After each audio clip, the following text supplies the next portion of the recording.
Que también la molestia de los vecinos de la colonia San Lorenzo Huipulco, pues llevó a que se organizaran ya. Por supuesto, para atacar esa situación, pues se organizaron y lo que han contado con el apoyo con los elementos de la policía, pues eso es lo que nos traen a continuación. Vamos a verlo.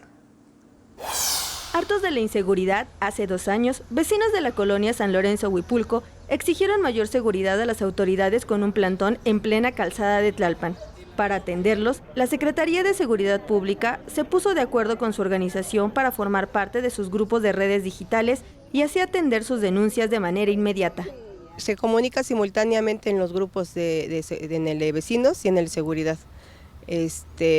A la par hay otro grupo que está conectado con Gobierno Central, con la Secretaría de Seguridad Pública por parte del Gobierno Central.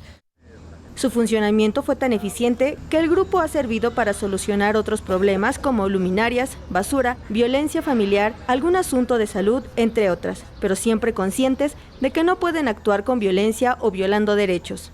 Siempre es con apoyo de la seguridad pública, nunca nosotros involucrarnos directamente o crear una confrontación o caer en provocaciones. Actualmente su grupo de seguridad está conformado por cerca de 280 vecinos, que se mantienen al pendiente las 24 horas para dar aviso a las autoridades en caso de haber alguna emergencia. Lo que más tratamos nosotros como mandos de estructura del sector es llegar a formar se puede decir como un conjunto de trabajo con la ciudadanía para que se nos haga más pronto tanto la vigilancia como inhibir el delito en la zona que es San Lorenzo Huipulco.